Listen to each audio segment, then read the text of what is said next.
আমার ভাই, কোরআনে কারীমের মধ্যে শান্তি আছে, কথার উপরে আমাদের বিশ্বাস আছে না নাই? কোরআনের মধ্যে অবশ্যই শান্তি আছে, কোরআন শান্তির ফর্মুলা। তবে 54 বছরে বাংলাদেশে আমাদের হাতে হাতে কোরআন থাকার পরেও আমরা কেন শান্তি পেলাম না? তার কারণ আমরা ওই রোগীর মতো হয়ে গেছি, যেই রোগী হসপিটাল থেকে প্রেসক্রিপশন নিয়েছে, ফার্মেসি থেকে ওষুধ নিয়েছে, এরপরে বাসার মধ্যে ওষুধটা সাঙ্গের উপরে উঠায় রাখছে, খায় নাই। আমরা কোরআনটা হাতে পাওয়ার পরে সংসদের ভেতরে ঢুকায়া কোরআন দিয়ে রাষ্ট্র চালাতে পারি নাই, কোরআন দিয়ে সমাজ পরিচালিত করতে পারি নাই। কোরআনটারে ঢুকায় রাখছি শুধুমাত্র মসজিদের মধ্যে আর মাদ্রাসার মধ্যে। এই জন্য 54 বছরে বাংলাদেশেও শান্তি প্রতিষ্ঠা হয় নাই।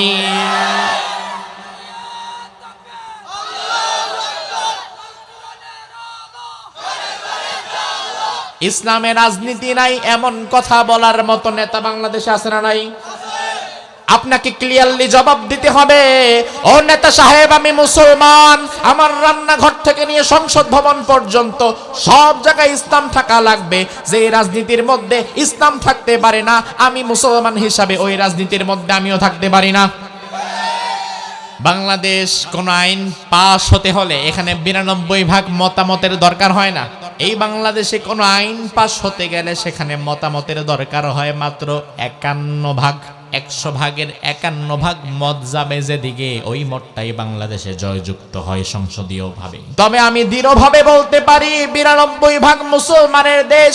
এই 92 ভাগ মুসলমান শুধু পাবেন আপনি ভোটার লিস্টে, কাগজে কলমে, আদমশুমারিতে। সত্যিকার অর্থে সমাজে 92 ভাগ মুসলমান পাবেন না। তার কারণ 92 ভাগ মুসলমানের কথা বাদ দেন, বাংলাদেশে যদি সত্যিকার অর্থে সাহাবায়ে কেরামের মতো 51 ভাগ মুসলমান থাকতো, এই দেশটা বহু আগেই আল্লাহর কোরআন দিয়ে পরিচালিত হতো। সমাজ পরিবর্তনের জন্য কোন কিতাব দরকার? বৈষম্য দূর করার জন্য কোন কিতাব দরকার? জালিম হটাবার জন্য কোন কিতাব দরকার? এজন্য আগামীর বাংলাদেশে দল মত নির্বিশেষে কোরআনের সংসদ কায়েম করা লাগবে, কোরআনকে বাংলাদেশের সংবিধান বানানো লাগবে। কারা কারা যদি হাত তুলে আল্লাহর দেখাও।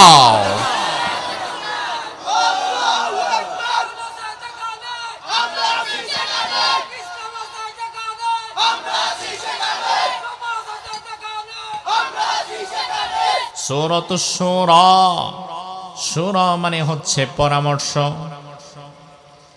কোন কাজের শুরুতে একের সঙ্গে অপরের পরামর্শ করাকে বলা হয় শূরা। আমাদের জন্য আমার ভাই, ইসলামে পরামর্শের গুরুত্ব এত বেশি। পরামর্শের নামে আল্লাহ রাব্বুল আলামিন নানাদে একটা সূরা নাযিল করে দিয়েছেন এবং বিশ্বনবী সাল্লাল্লাহু আলাইহি ওয়াসাল্লামকে আল্লাহ তাআলা বিভিন্ন কাজে সাহাবীদের সঙ্গে পরামর্শ করার জন্য আদেশও দিয়েছিলেন।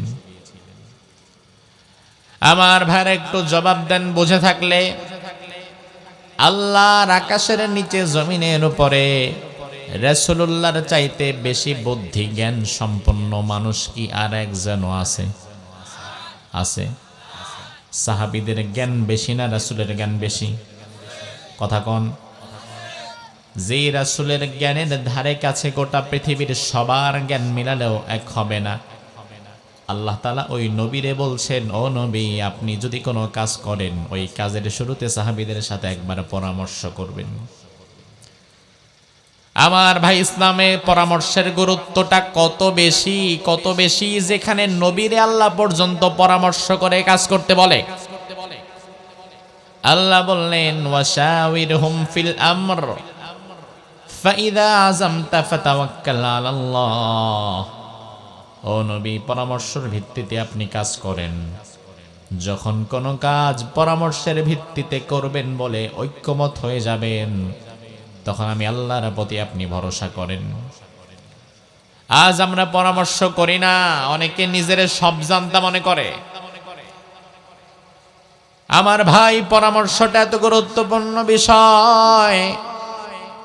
একটা মসজিদ চালাতে গেলেও এই মসজিদটা কিভাবে চালানো লাগবে, কেমনে মসজিদের কাজ করা লাগবে, কেমনে কালেকশন করা লাগবে, কেমনে আয় করা লাগবে আর কেমনে ব্যয় করা লাগবে, এই জন্য মসজিদ কমিটির মধ্যে পরামর্শ করার দরকার আছে না নাই? ধরেন একটা পরিবার চালাচ্ছেন, পরিবারে মা বাবা ভাই বোন মিলিয়ে ৫-৭ জনের একটা পরিবার। অনেক সময় দেখা যায় আমাদের অনেক বাবারা নিজেদেরকে এত বেশি জানতা মনে করে, নিজেরে এত বেশি মাতবর মনে করে, পরিবারে আর কারো সাথে সে একটা পরামর্শ করে না, কোনো বিষয়ে কারো কাছে পরামর্শ করে না, ধার ধারে না, জীবনে বউরে জিজ্ঞাসা করে না এটা করছি কেমন হয়েছে। পোলাপানদের কেউ জীবনে কোনো কাজের জন্য কাছে টানে না। চকরিয়া বাজারে 2টার দোকান নিবে, নতুন একটা ব্যবসা শুরু করবে, যখন যেটা মাথায় আসে সব নিজের মতো করে, বউরেও জিজ্ঞেস করে না, পোলাপানেরাও জিজ্ঞেস করে না। পরামর্শ ছাড়া যারা কাজ করে তাদের জীবনে কিন্তু কাজের মধ্যে বরকত পাওয়া যায় না। আপনি যদি আপনার পরিবারের সাথে পরামর্শ করেন, ছেলেগুলারে ডেকে বলেন, ছেলেরা তোমরা বড় হয়ে গেছো, আমি একটা ব্যবসা শুরু করতে চাচ্ছি চকরিয়ার বাজারে, কেমন হবে? ছেলেরা যদি আপনাকে পরামর্শ দিয়ে এগিয়ে দেয়, আপনার স্ত্রী যদি আপনাকে পরামর্শ দেয়, তাদের পরামর্শের ভিত্তিতে যখন আপনি কাজ শুরু করবেন, আল্লাহ না করুক যদি লসও করেন, আপনার পরিবারটা সবার আগে আপনার পাশে দাঁড়াবে। আর আপনি যদি পরিবারের সবার পরামর্শ বাদ দিয়া নিজে যা খুশি তাই করে বেড়ান, ওই অবস্থায় যদি কোনোদিন আপনি লস করেন, ফেল করেন, তাইলে আপনার পরিবারটারই আপনি আর আপনার পাশে পাবেন না। কারণ পরিবারের লোকেরা মনে করব যা আছে কপালে দেখা যাবে সকালে, কারণ আপনি আপনার নিজের মতো করছেন, আমাদেরকে ডাকেনও নাই। কথা কি ঠিক কিনা? আমার ভাই দেখেন পরামর্শটা কত গুরুত্বপূর্ণ। যেখানে নবীরে আল্লাহ বলে আপনি সাহাবীদের সাথে একটু পরামর্শ করেন, অথচ সাহাবীদের চাইতে নবীর জ্ঞান কি কম না বেশি? মহাজ্ঞানী বিশ্বনবীর আল্লাহ বললেন, ও নবী, নিজে সব সময় যা ভালো মনে হবে তাই কইরেন না, সাহাবীদের সঙ্গেও পরামর্শ করেন। এই জন্য ইসলামের ইতিহাস পড়লে আপনি অবাক হয়ে যাবেন, রাসূল যখন কোনো জিহাদে যাওয়ার জন্য চিন্তা ভাবনা করতেন, বিশ্বনবী জিহাদে যাওয়ার আগে সাহাবীদেরকে ডাকতেন, ডেকে বলতেন, ও সাহাবীরা, পথের দূরত্ব এতটুকু, সৈন্য সংখ্যা এতগুলা, যানবাহন আছে এতগুলা, কেমনে যাব, কেমনে কোন পথ দিয়ে গেলে ভালো হবে, কোন সৈন্যরে কোথায় দায়িত্ব দেব, তোমরা পরামর্শ দাও। সাহাবীদের পরামর্শ নিয়ে এরপরে রাসূল জিহাদের ময়দানে যেতেন। আল্লাহ রাব্বুল আলামিন এজন্য পরামর্শটাকে আমাদের মধ্যে এতটা গুরুত্ব দিলেন যে পরিবারের বড়জন পরামর্শ করে ওই পরিবারে বরকত হয়, যেই কমিটি সবার সঙ্গে পরামর্শ করে কাজ করে ওই কাজের মধ্যে বরকত হয়, যেই দেশের সর্বোচ্চ ক্ষমতাবান সব দলের সাথে সবার সাথে পরামর্শ করে কোনো সিদ্ধান্ত নেয় ওই দেশের মধ্যেও বরকত হয়। অন্যথায় আপনি নিজের সব জানতা মনে করে যদি যা খুশি তাই করেন, কারো সাথে পরামর্শ না করেন, নিজের মন মতো কাজ করা, তাকে স্বৈরাচারিতা বলে। স্বৈরাচারিতা হচ্ছে কে কি বলুক আমার দেখার বিষয় না, আমার যেটা ভালো মনে হবে আমি সেটাই করব। এই জন্য বিগত 17 বছরে আমরা দেখেছি ক্ষমতায় যিনি বসেছিলেন উনি কারোর সাথে পরামর্শ না করে বরং নিজের যা ভালো মনে হইতো এটাই সবার মাথার উপরে চাপায় দিতেন। মনে হয়েছে নিজের বাপটারে সবার সামনে দাঁড় করানো দরকার, এই জন্য রাস্তার মনে মনে তার বাপের মূর্তি বানায় দিয়েছে। কারোর সাথে পরামর্শ করারও ধার ধারে নাই, কোনো আলেমদের সাথে পরামর্শ করে নাই, বরং ওই ভাস্কর্যের বিরোধিতা যারা করেছে তাদেরকে ধরে ধরে জেলে ভরে দিছে। আমার ভাই জন্য পরামর্শটা খুবই গুরুত্বপূর্ণ। ভবিষ্যৎ বাংলাদেশে ক্ষমতায় যারা আসবে তাদের প্রতি আমাদের অনুরোধ থাকবে, আপনারা সূরা শূরা পড়েন, এই সূরা পড়েন, পরামর্শের যে কত গুরুত্ব এটা আগে বুঝেন, নিজেরা পরামর্শ করে দেশটাকে চালান, তাইলে দেশের মধ্যে যিনি বরকত দিয়ে দিতে পারেন তিনি কে? আল্লাহ রাব্বুল আলামিন এই সূরার 13 নম্বর আয়াতের মধ্যে বললেন, যে আয়াতটি আমাদের আলোচ্য আয়াত, যেখান থেকে কথা বলার জন্য আমাকে বলা হয়েছে, এই আয়াতে কারিমাতে রাব্বুল আলামিন বললেন, শারআ লাকুম মিনাদ-দীন, ও নবী, দ্বীনের সে পন্থা আপনার জন্য চূড়ান্ত করা হয়েছে, মা ওয়াসা বিহি নূহা, যে বিষয়টি আমি আল্লাহ তাআলা নূহ আলাইহিস সালামকে আদেশ করেছিলাম। আমার ভাই আগে আয়াতে কারিমা থেকে নবীদের নামগুলো আপনার মাথায় ঢুকায় নেন। এই আয়াতে কারিমার ভেতরে দেখেন আল্লাহ তাআলা কয়েকজন নবীকে বাছাই করে তাদের নামগুলো তুলে দিয়েছেন। গরম পানি। আল্লাহ রাব্বুল আলামিন বললেন, নবী শারআ লাকুম মিনাদ-দীন, দ্বীনের সে পন্থা আপনার জন্য চূড়ান্ত করা হয়েছে। মা ওয়াসা বিহি নূহা, যেই পন্থা আমি আল্লাহ তাআলা নূহ নবীকে দান করেছিলাম। তাইলে নবী হিসাবে প্রথম আমরা নাম পেলাম নূহ আলাইহিস সালামের। কার কথা কয় না, সবাই বলেন নূহ আলাইহিস সালাম। এরপরে আল্লাহ রাব্বুল আলামিন বললেন, ওয়াল্লাযী আওহাইনা ইলাইকা, নবী আমি আপনার প্রতি ওহী করলাম। ওয়ামা ওয়াসাইনা বিহি ইব্রাহিম, যে আদেশ আমি ইব্রাহিমকে করেছিলাম। তাহলে এখানে আরেকজন নবীর নাম পেলাম। ওই নবীর নাম কি? জোরে কোন। শুরুতে পাইছেন নূহ নবীর নাম, এখানে পেলেন ইব্রাহিম আলাইহিস সালামের নাম।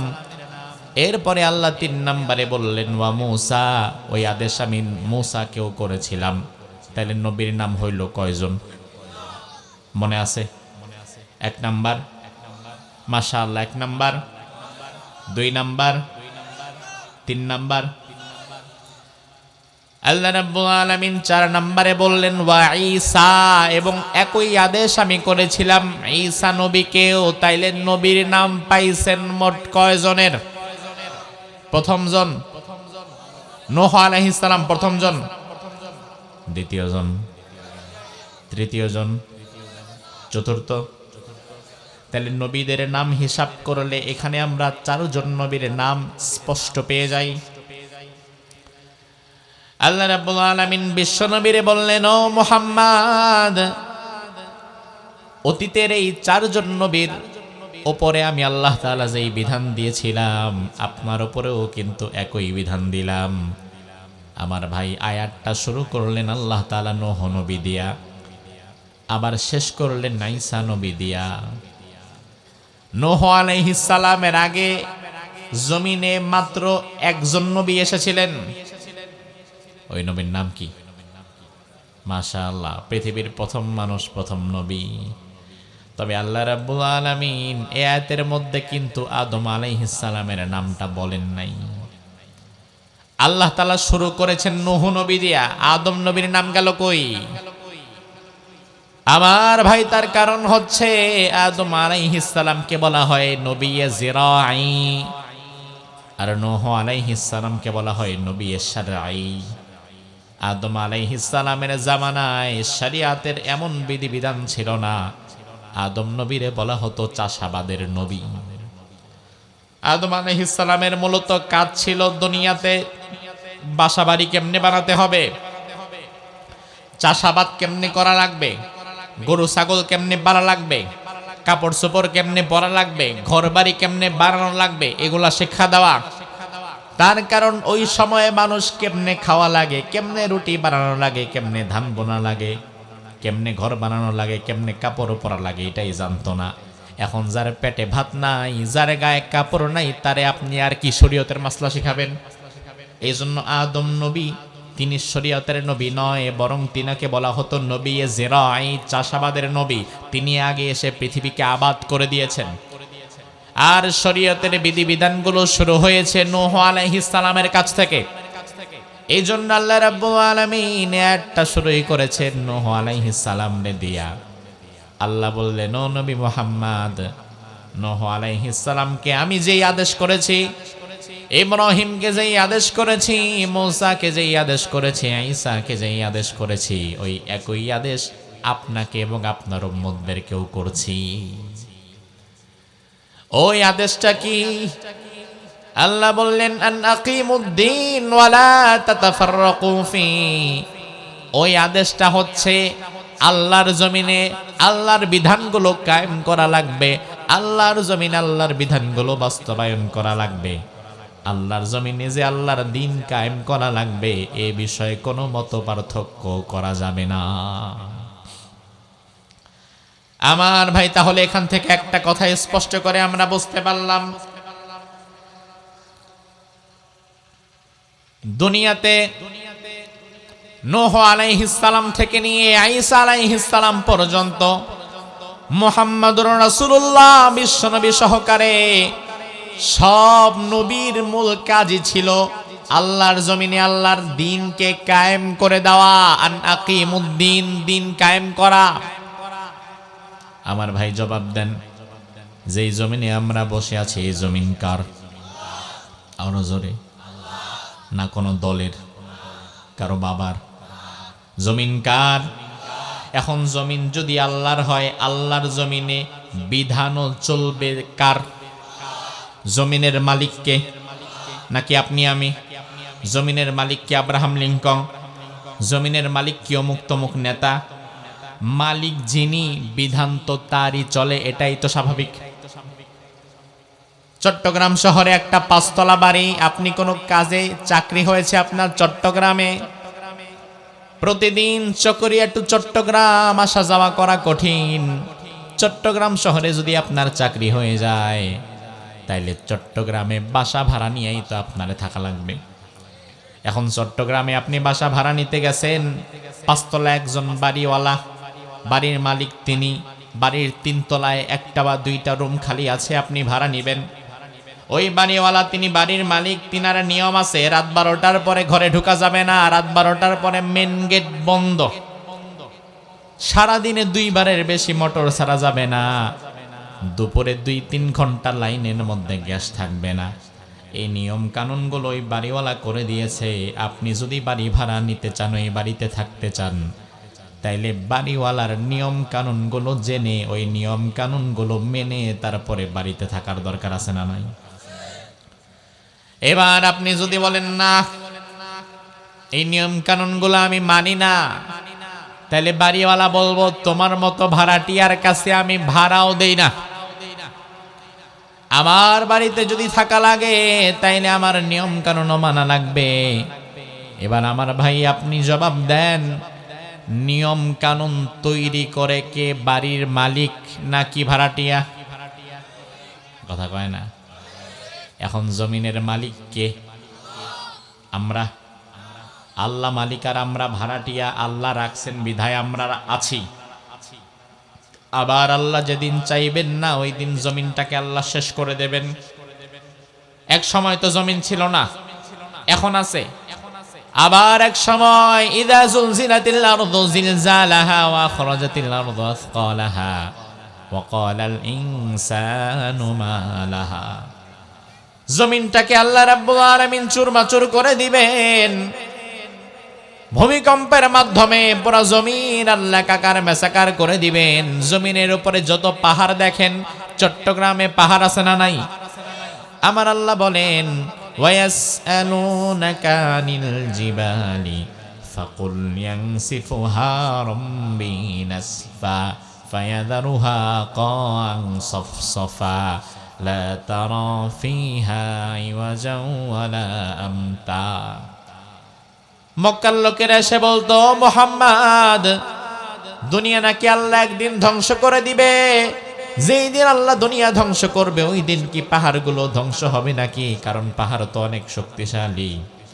আমার ভাই, পাহাড় যত শক্তিশালী হোক না কেন, যত মজবুতই হোক না কেন, আল্লাহর শক্তি কি তার চেয়ে কম না বেশি? এই পাহাড় ধ্বংস করে দিতে আল্লাহর কি কোনো কষ্ট হবে? আল্লাহ রাব্বুল আলামিন বলেন, ও নবী আপনি জানায়া দেন, দুনিয়ার সব পাহাড়গুলো আমি আল্লাহ তাআলা ভেঙে চুরমাচুর করে দেব, একদম তুলার মতো উড়ায়া দেব। জমিনের উপরে কোনো পাহাড়ের অস্তিত্ব থাকবে না, উঁচু নিচু বলে কোনো জায়গা থাকবে না। তাইলে জমিন এক সময় ছিল না, এখন আছে, আবার একদিন ধ্বংস করে দিবেন আল্লাহ। তাইলে জমিনের মূল মালিক কি জনগণ নাকি আল্লাহ? তাইলে জমিনের মূল মালিক যদি আল্লাহ হয়, এই জমিনে আইন ও কানুন চলবে তো একমাত্র আল্লাহরই, ঠিক কিনা? চট্টগ্রামে ৫ তলা বাড়ি, মাসে মাত্র ১০,০০০ টাকা ভাড়া দিবেন। এতেই যদি আপনি নিজের মন মতো চলতে না পারেন, যদি বাড়িওয়ালার মন মতো চলা লাগে, আল্লাহর জমিনে আপনি ফ্রি অক্সিজেন নিচ্ছেন, ফ্রি পানি খাচ্ছেন, আল্লাহর জমিনে আপনি বেঁচে আছেন, থাকছেন, খাচ্ছেন, ঘুমাচ্ছেন, তাইলে এই জমিনে আপনার বাপের আইনও চলবে না, এই জমিনে আইনও চলা লাগবে আল্লাহর, বিধান মানা লাগবে আল্লাহর। এখন আপনি যদি বলেন না আমি আল্লাহর বিধান মানব না, আল্লাহর আইন মানব না, আল্লাহ বলে বান্দারে আমার বিধান যদি না মানো, আমার আইন যদি না মানো, আমার কোনো সমস্যা নাই, তবে কথা একটাই, বাড়িওয়ালার আইন কানুন যদি ভালো না লাগে, বাড়িওয়ালা যেমন বাড়ি থেকে বের করে দেয়, আল্লাহর হুকুম আহকাম যদি ভালো না লাগে, আল্লাহ রাব্বুল আলামিন তার জমিনটা আপনারে ছেড়ে দিতে বলে। রাব্বুল আলামিন সূরা আর-রহমানের মধ্যে বললেন, ইয়া মাশারাল জিন্নি ওয়াল ইনসি ইন ইসতাতাতুম আন তানফুদু মিন আকতারিস সামাওয়াতি ওয়াল আরদি ফানফুদু লা তানফুদুনা ইল্লা বিসুলতান।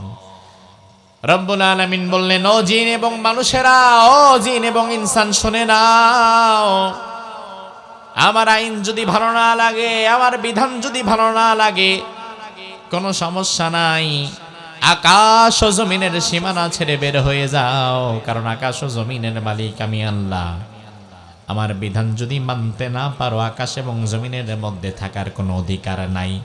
বাড়িওয়ালার হুকুম মানতে না পারলে বাড়িতে থাকার যেমন অধিকার নাই, আল্লাহর আইন ও হুকুম যদি মানতে না পারি, আল্লাহর জমিনে থাকারও কোনো অধিকার নাই। আল্লাহ বলেন, বের হয়ে যা, আকাশ এবং জমিন থেকে বের হয়ে যা। ও ভাই আমার, যেখানেই যান না কেন সেখানেই আল্লাহর জমিন আছে না নাই? জমিন বাদ দেন, আপনি চলে গেছেন স্পিডবোট নিয়ে বঙ্গোপসাগরের মাঝে, কিন্তু আসমান থেকে কেমনে পার পাবেন? আপনি যেখানেই যান না কেন সেখানে আল্লাহর দেওয়া আসমানটা আছে না নাই? আল্লাহ বলে, ভালো না লাগলে বের হয়ে যা, থাকলে থাকার মতো থাকা লাগবে, নয়তো বের হয়ে যাওয়া লাগবে। মধ্যখানে থাকবা, আবার আমি আল্লাহর বিধান বাদ দিয়া নিজের বাপদাদার বিধান দিয়া রাষ্ট্র চালাবা, সমাজ চালাবা, মানুষের উপরে জুলুম করবা, এমন ছলচাতুরি চলবে না। আমার ভাই, সে আল্লাহ রাব্বুল আলামিন বললেন, আমার দিন জমিনে কায়েম করা লাগবে। দিন মানে ইসলাম। দিন মানে কি? কথা কন, কোরআনে আছে না নাই? ইন্নাদ-দীনা, মাশাআল্লাহ, ইন্নাদ-দীনা ইনদাল্লাহিল ইসলাম। আল্লাহ বলে, আমি আল্লাহর নিকট একমাত্র গ্রহণযোগ্য মনোনীত জীবন ব্যবস্থার নাম ইসলাম। আল্লাহর দরবারে অন্য কোনো ধর্ম গ্রহণযোগ্য হবে না। আল্লাহর দরবারে একমাত্র গ্রহণযোগ্য ধর্মের নাম কি? ইসলাম। ওই ইসলামের বিধিবিধানগুলো আল্লাহর জমিনে বাস্তবায়ন করার দরকার আছে না নাই? আমার ভাই, বর্তমান ইসলাম সমাজের কোথায় আছে? ইসলাম শুধু বর্তমানে আছে মানুষের নামের সাথে। এই দেশের মানুষ ইসলামরে ভালোবেসে নিজের নামের সাথে ইসলাম যুক্ত করে, নাম রাখছে শফিক। খুশি হয় নাই, বরং শফিকের সাথে মিলায়া রাইখা দিছে শফিকুল ইসলাম। নাম রাখছে রফিক, ভাল লাগে নাই, বরং রফিকের সাথে মিলায়া রাখছে রফিকুল ইসলাম। নাম রাখেন নুরুল ইসলাম, রফিকুল ইসলাম, শফিকুল ইসলাম, নুরুল ইসলাম, অমুক ইসলাম, তমুক ইসলাম। এত সুন্দর ইসলামের সাথে মিল দেখে নাম রাখছে, অথচ খোঁজ নিলে দেখা যাবে ওই ইসলামওয়ালা যাদের নাম 24 ঘন্টায় একদিন পার হয়ে যায়, একদিনে সারাদিনে ইসলামের ভেতরে থেকে সে একটা কাজও করে নাই। আছে না নাই? আমার বাংলাদেশের ইসলাম হয়ে গেছে এখন নাম সর্বস্ব, খালি নামের সাথে ইসলাম পাবেন, কামে পাবেন না। এই দেশের অফিস আদালতে ইসলাম আছে, কথা কয় না।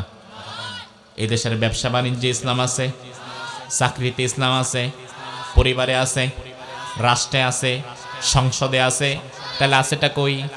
আপনি বলবেন, হুজুর আছে তো মসজিদে, এই যে আমরা নামাজ পড়ি, আছে তো মাহফিলে, এই যে আমরা মাহফিল শুনতে আসলাম। আমার ভাই লক্ষ্য করেন,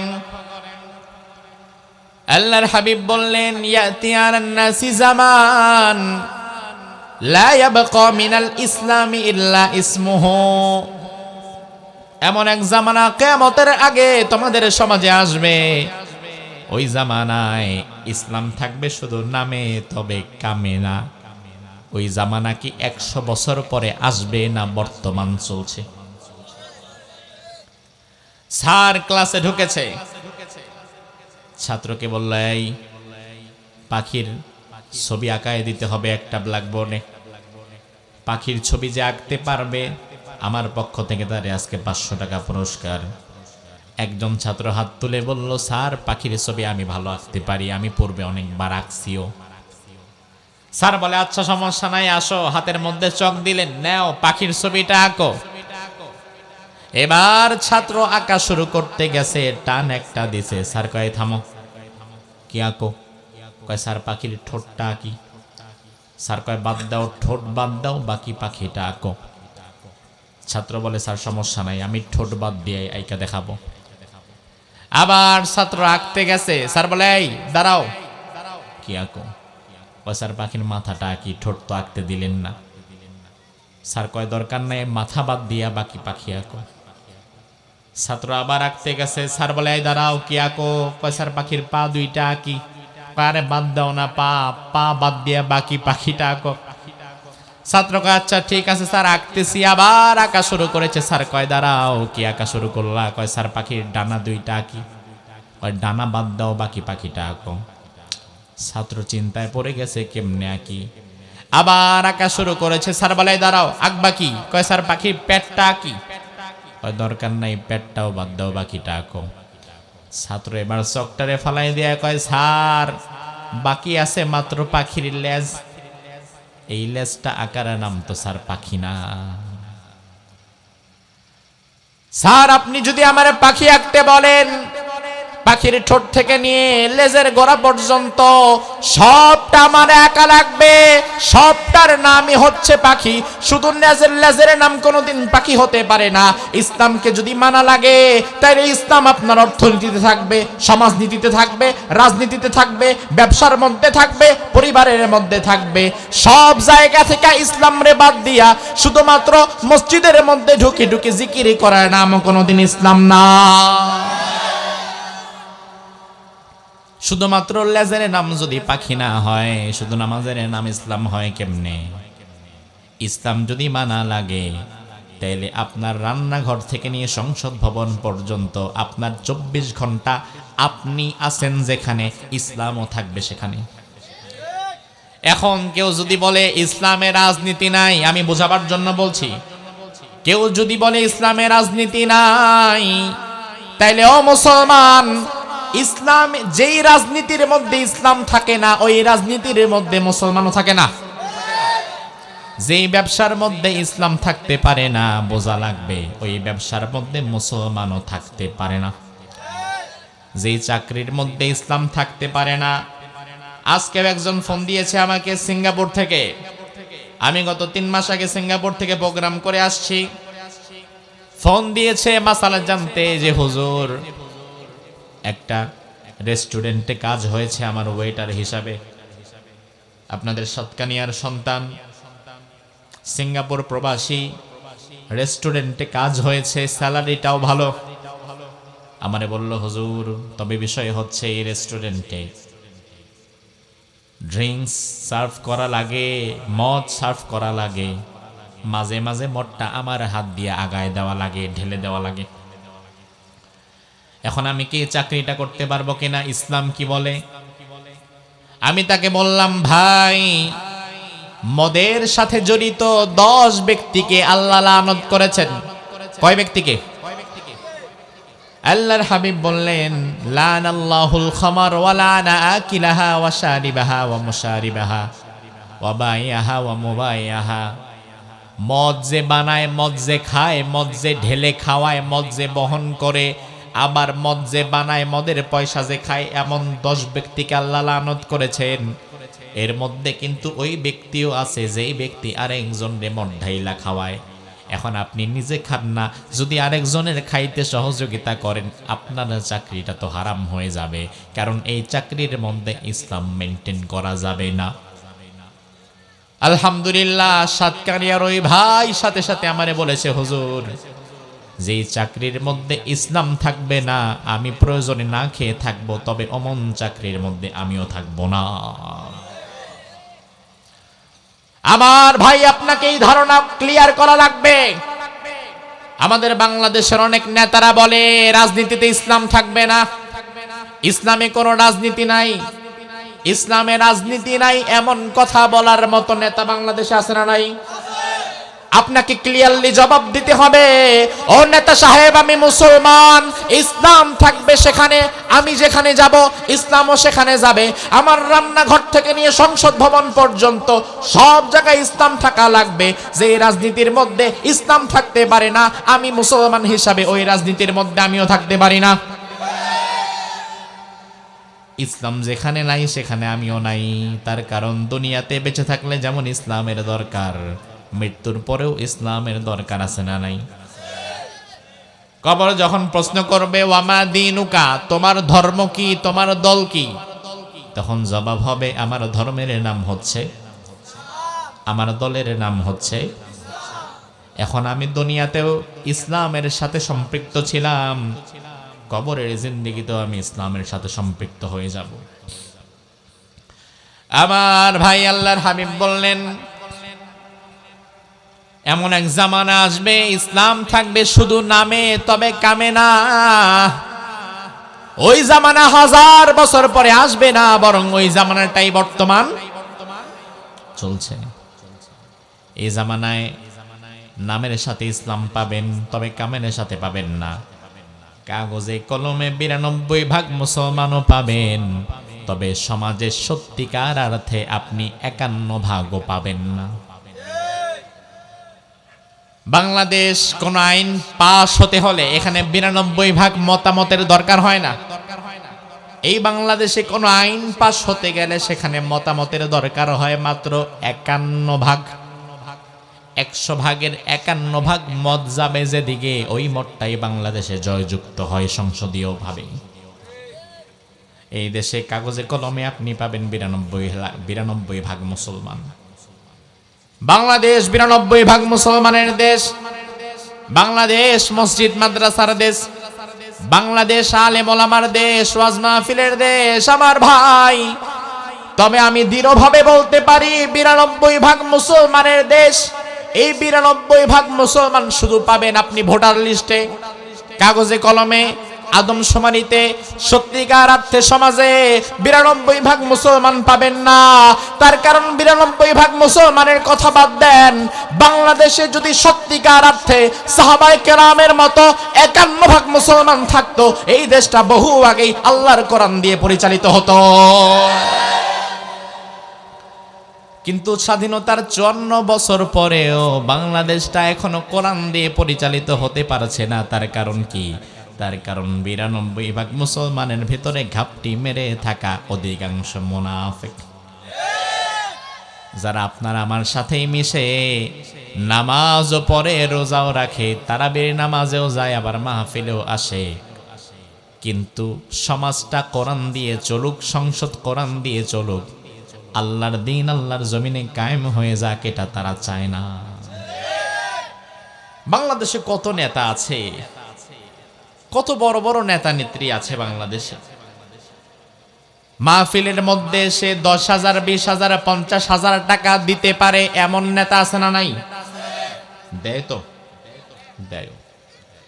মসজিদের কাজের জন্য নেতার কাছে যাবেন, নেতা মসজিদের জন্য টাকা দিবে।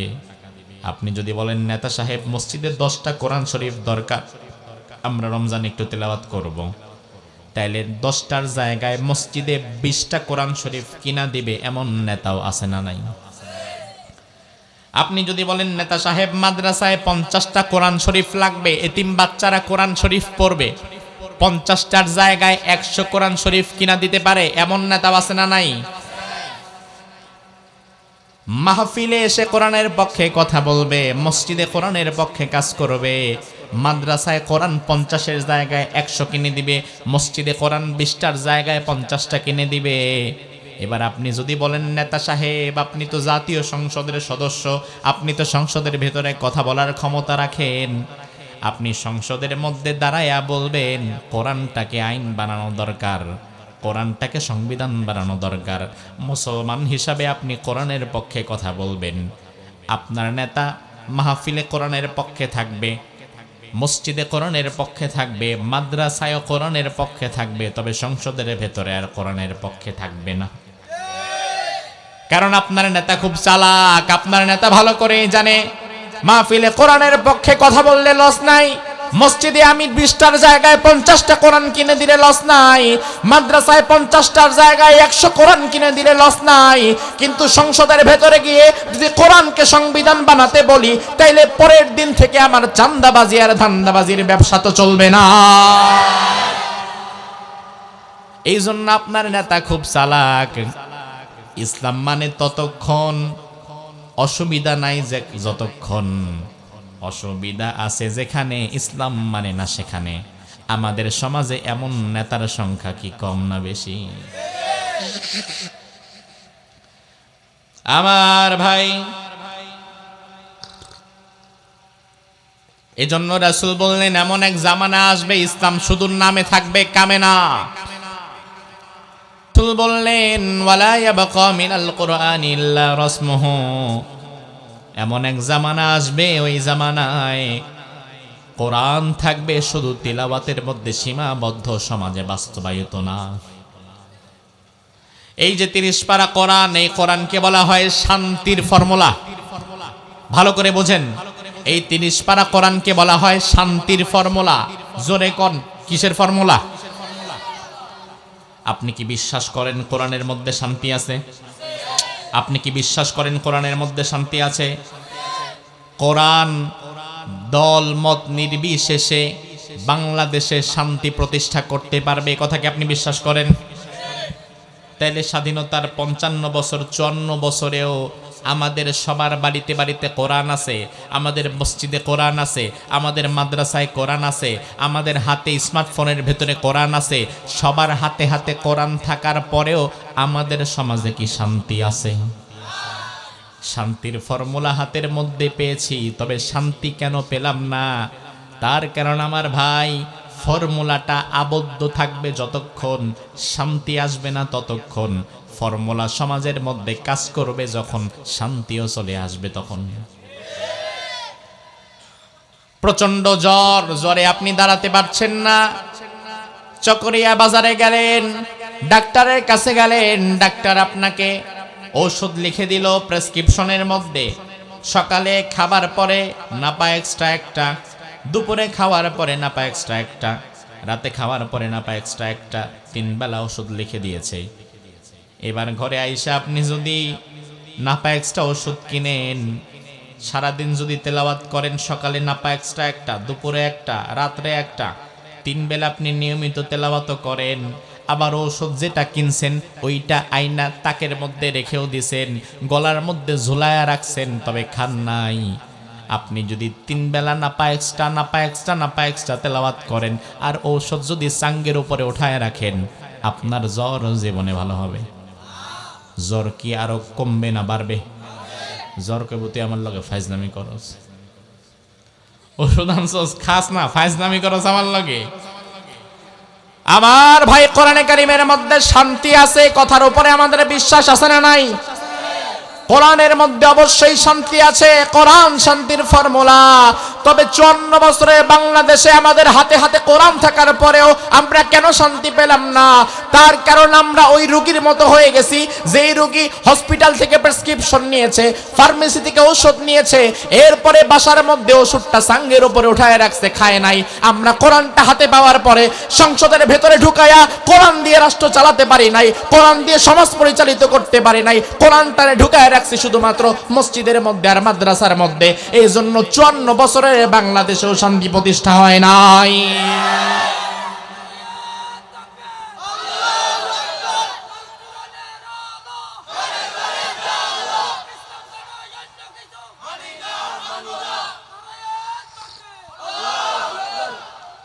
শান্তি পেতে হলে কি করা লাগবে? জ্বর ভালো হইতে গেলে ঔষধ যেমন খাওয়া লাগবে, ঔষধ শরীরের ভেতরে কাজ করা লাগবে, মাথা থেকে পা পর্যন্ত ঔষধের ক্রিয়া পৌঁছানো লাগবে। ঠিক একইভাবে শান্তি যদি পেতে হয় তাহলে কোরআনটাকে সংসদে নিয়ে বাংলাদেশের 56,000 বর্গ মাইলেও পৌঁছে দেওয়া লাগবে। এজন্য আল্লাহ রাব্বুল আলামিন বললেন, জমিন আমার, এই জমিনে আমার দিন কায়েম করা লাগবে। বিশ্বনবী বললেন, এমন এক জামানা আসবে কোরআন থাকবে শুধু তেলাওয়াতের মধ্যে, তবে সমাজে বাস্তবায়িত না। আমার ভাই লক্ষ্য করেন, 1,500 বছর আগে আল্লাহর হাবিব যখন মদিনার মসজিদে নববীর ইমাম ছিলেন, মসজিদে নববীতে রাসূল যখন নামাজ পড়াতেন, নামাজ পড়ানোর সময় রাসূল কোন কিতাব থেকে পড়াতেন? কথা কয় না। রাসূল সূরা কেরাতগুলো কোত্থেকে পড়তেন? কোরআন থেকে পড়তেন। আবার যখন একই ব্যক্তি রাসূল যখন সমাজে এসে কোনো বিচার করতেন, সাহাবায়ে কেরাম যখন কোনো বিপদে পড়ে কোনো বিচার নিয়ে আসতো, ওই বিচার ফয়সালাও রাসূল করতেন কোন কিতাব থেকে? তাইলে মসজিদে রাসূল ইমামতিও করতেন কোরআন থেকে, আবার সমাজে রাসূল বিচারও করতেন কোরআন থেকে, ঠিক কি না? আবার রাসূল যখন মদিনার প্রেসিডেন্ট হয়ে বসতেন, পুরা মদিনাটাকে রাসূল সাজাতেন, মদিনার বিচার কার্য রাসূল করতেন কোরআন থেকে। তাইলে রাসূলের মসজিদের নীতি, ইমামতি, রাসূলের বিচারকের পদ্ধতি, রাসূলের বিচার পদ্ধতি, রাসূলের ইমামতি, রাসূলের রাজনীতি, রাসূলের পরিবার নীতি, রাসূলের ব্যবসা নীতি, সবটা চলতো কোন কিতাবের ভিত্তিতে? আর এখন বাংলাদেশে আমরা শুধু মসজিদ চালাই কোরআন দিয়া, আর বাকি সমাজটা সবটা চালাই শয়তান দিয়া। মসজিদটা এখন আলহামদুলিল্লাহ কোরআন দিয়ে চলে, এই জন্যই মসজিদের মধ্যে এখনো শান্তি আছে না নাই? দেশের পরিস্থিতি যতই খারাপ হোক না কেন, আপনি দেখবেন বাহিরে 144 চলে, অথচ মসজিদের মধ্যে তখনও শান্তি আছে না নাই? একই কাতারে সব দল মত একসাথে দাঁড়িয়ে যায়, ধনী গরিব একসাথে দাঁড়িয়ে যায়। মসজিদ ছাড়া পৃথিবীতে আরেকটা জায়গাও আপনি খুঁজে পাবেন না যেখানে আপনি বৈষম্য দূর করতে পারবেন। শুধুমাত্র মসজিদের মধ্যেই আপনি কেবলমাত্র বৈষম্য পাবেন না। আমার ভাই লক্ষ্য করেন, বর্তমান তো বাংলাদেশে কোনো মন্ত্রী নাই, আবার নির্বাচন হবে, কোনো না কোনো মানুষ মন্ত্রী হবে। মন্ত্রী একজন আইসা আপনাদের মসজিদের মহল্লার মসজিদে ঢুকছে জোহরের নামাজে, ওই মন্ত্রীর পাশে যদি জায়গা খালি থাকে, আর আপনাদের একজন কৃষক অথবা জুতা সেলাই করনেওয়ালা মুচি মন্ত্রীর পাশে খালি জায়গা পেয়ে সেও যদি মন্ত্রীর পাশে দাঁড়ায়, আপনার বাপেরও ক্ষমতা নাই ওই মুচিকে উঠায় দেওয়ার। কারণ মসজিদটা আল্লাহর ঘর, এখানে আইন ও কানুন আল্লাহর চলে। আল্লাহর কাছে মন্ত্রী, মুসি, রিকশাওয়ালা, ঠেলাওয়ালা সব সমান, সব। তাইলে মসজিদে কোনো বৈষম্য নাই। এই জন্য মসজিদে দেশের পরিস্থিতি যতই খারাপ হোক না কেন, মসজিদের মধ্যে শান্তি আছে না নাই? সব মানুষ এক কাতারে দাঁড়িয়ে যায়, কোনো অশান্তি নাই। ওই মসজিদটা আল্লাহর বিধান দিয়ে চলে, রাসূলের আদর্শের ভিত্তিতে চলে। এই জন্য আমার ভাই দেখবেন, মসজিদে কখনো কখনো ইমাম সাহেব পরিবর্তন হয়, মুয়াজ্জিন পরিবর্তন হয়। ধরেন আজকে ইমাম সাহেব যদি পরিবর্তন হয়, আপনাদের আগের ইমাম পরিবর্তন হয় আর নতুন ইমাম ঢুকে গেছে আপনাদের মসজিদে। আগের ইমাম ফজর পড়াইতো 2 রাকাত, নতুন ইমাম আইসা ফজর পড়াবে 4 রাকাত। কথা কন, আগের ইমাম পড়াইছে 2 রাকাত, নতুন ইমামও। আবার যদি কালকে আরেকজন ইমাম আসে, তখন তারও পড়ানো লাগবে। আমার ভাই লক্ষ্য করেন, মসজিদটা আল্লাহর বিধান অনুযায়ী চলে, রাসূলের আদর্শের ভিত্তিতে চলে। এই জন্য মসজিদে ইমাম আসে, ইমাম যায়, মুয়াজ্জিন আসে, মুয়াজ্জিন যায়। আজানের কোনো হেরফের হয় না, নামাজের রাকাতের কোনো হেরফের হয় না। বাংলাদেশের সংবিধানটা যদি আমরা কোরআন বানাতে পারি, বাংলাদেশটাও যদি কোরআন দিয়ে চালাতে পারি, তাইলে দল আসবে, দল যাবে, নেতা আসবে, নেতা যাবে, কিন্তু বাংলাদেশের শান্তিরও কখনো হেরফের হবে না। দল আসবে, দল যাবে, তাতে আমার কি? এক দল আসছে 5 বছর ছিল, আরেক দল আসছে 10 বছর ছিল, আমার কি? মসজিদে ইমাম আসছে, ইমাম গেছে, আমার তো কিচ্ছু না। তার কারণ আগের ইমামও পড়াইছে ফজর 2 রাকাত, বর্তমানে ইমামও পড়াইতে হবে ফজর 2 রাকাত। এখন আপনি যদি বাংলাদেশটারেও কোরআন দিয়ে সাজাতে পারেন, দল আসবে দল যাবে, কোনো লস নাই আপনার, কিন্তু যেই দলই আসুক না কেন তারে তো আল্লাহর কোরআন মেনেই চলা লাগবে। এই জন্য আমার ভাই, আল্লাহ রাব্বুল আলামিন বললেন এমন এক জামানা আসবে, রাসূল বললেন এমন এক জামানা আসবে, কোরআন থাকবে শুধু তেলাওয়াতের মধ্যে সীমাবদ্ধ, তবে সমাজে বাস্তবায়িত নয়। আল্লাহর হাবিবের পরে বললেন মাসাজিদুহুম আমিরাতুন ওয়া হিয়া খারাবুম মিনাল হুদা। ওই জামানায় মসজিদগুলো থাকবে অনেক চাকচিক্যময়, তবে ওই মসজিদের মধ্যে হেদায়েত কখনো থাকবে না। বর্তমান আমাদের গ্রামে গঞ্জে যে মসজিদে 20টা লোক নামাজও পড়ে না, ওই মসজিদের ভেতরেও টাইলস আর এসি ঢুকে গেছে। আজ থেকে 30 বছর আগে, 20 বছর আগে আপনাদের চকরিয়াতে কোনো মসজিদে এসি পাইছেন? কথা কন। এসি লাগানো খারাপ, টাইলস করা খারাপ, বিষয়টা এটা না। অবশ্যই আপনি লাগাতে পারবেন। আল্লাহর ঘর মসজিদ, আপনি সামর্থ্যের আলোকে সুন্দর করবেন, তাতে কোনো আপত্তি।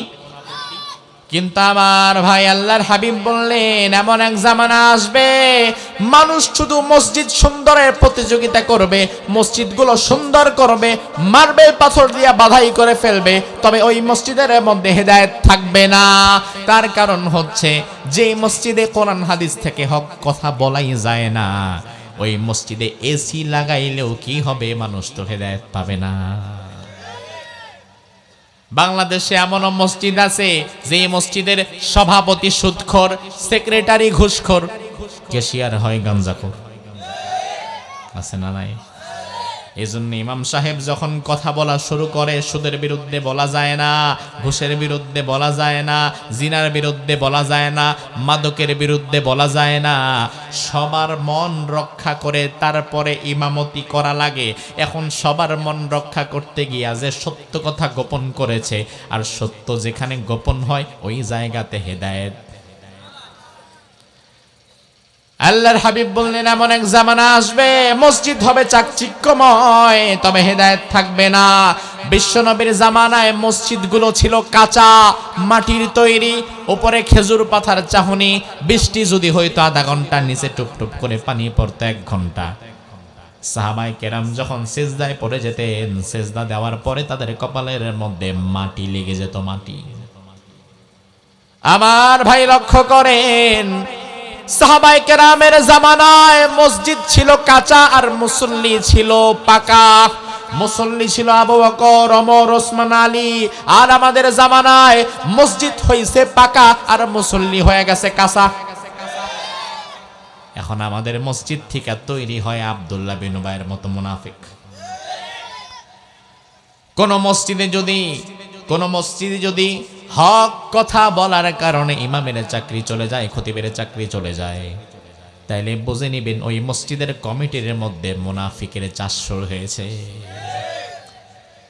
আমার ভাইয়ের পরে আল্লাহর হাবিব বললেন ওই জামানায় উলামাউহুম শাররুম মিন তাহতি আদিমিস সামাই মিন ইনদিহিম তাখরুজুল ফিতনাতু ওয়া ফীহিম তাউদ। ওই জামানায় একদল আলেম ওলামা তৈরি হবে, আসমানের নিচে জমিনের উপরে সবচাইতে বেশি নিকৃষ্ট তারা হবে। তাদের মধ্য থেকে ফিতনা প্রকাশ পাবে, আবার তাদের দিকেই ফিতনা ফিরে যাবে। বর্তমানে আমরা এমন একদল আলেম দেখতে পাই, সামান্য একটা আসন পাওয়ার জন্য বৃহত্তর ঐক্য নষ্ট করে এমন দলের পা চাটা শুরু করেছে যেই দল শরিয়া আইনে বিশ্বাসী করে না। আলেম যদি ভালো হয়, ওই আলেমের মর্যাদা অনেক বেশি। রাসূল বলেন খায়রুল খিয়ারি খিয়ারুল উলামা, আলেমদের মধ্যে যারা ভালো তাদের দাম ফেরেশতার চাইতেও বেশি। আর আলেমদের মধ্যে যদি একবার কেউ বিক্রি হয়ে যায়, ও শয়তানের চাইতেও বেশি খারাপ হয়ে যায়। আমার ভাই, এজন্য আল্লাহ রাব্বুল আলামিন বললেন আন আকিমুদ্দিন, জমিন আমার, আর এই জমিনে আমার দিন কায়েম করা লাগবে। ওয়ালা তাতাফাররাকু ফীহি, আমি আল্লাহর দিন যে জমিনে কায়েম করা লাগবে, এই বিষয়ে কোনোদিন তোমরা দ্বিমত পোষণ করো না, কোনো মতবিরোধ করো না। শরীয়তের অনেক মাসালায় মতবিরোধ আছে এবং মতবিরোধের সুযোগও আছে। যেমন আপনাদের এলাকাতেই হয়তো দেখবেন বা আশেপাশে দেখবেন, চকরিয়াতে দেখবেন একই মসজিদ, এই মসজিদে কেউ হাত বাঁধে বুকের উপরে, কেউ হাত বাঁধে নাভির নিচে, কেউ পেটের উপরে। আবার আপনি যখন হজে যাবেন, ওমরায় যাবেন, নামাজে দাঁড়ানোর সময় দেখবেন কেউ হাত ছাইড়া দিছে, কেউ হাত বুকে, কেউ নাভির নিচে, কেউ নাভির উপরে, কেউ আমিন আসতে বলে, কেউ আমিন জোরে বলে। এমন অসংখ্য মতভেদ মসজিদের নামাজের মধ্যে আছে না নাই?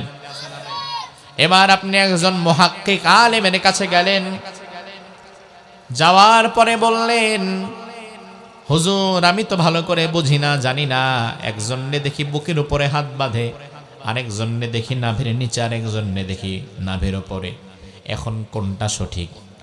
ওই আলেম যদি ভালো হয়, সমাজে যদি নতুন করে ফিতনা বাড়াতে না চায়, ওই আলেম বলে দিবে, ভাই হাদিসে 3 রকমের আমলের কথা উল্লেখ করা আছে, আপনি যে কোনো একটা করলেই হয়ে যাবে, এটা নিয়ে বাড়াবাড়ি করার দরকার নাই, আপনার কাছে যেটা ভালো মনে হবে আপনি সেটাই করেন, কবুল করার মালিক যিনি তিনি কে?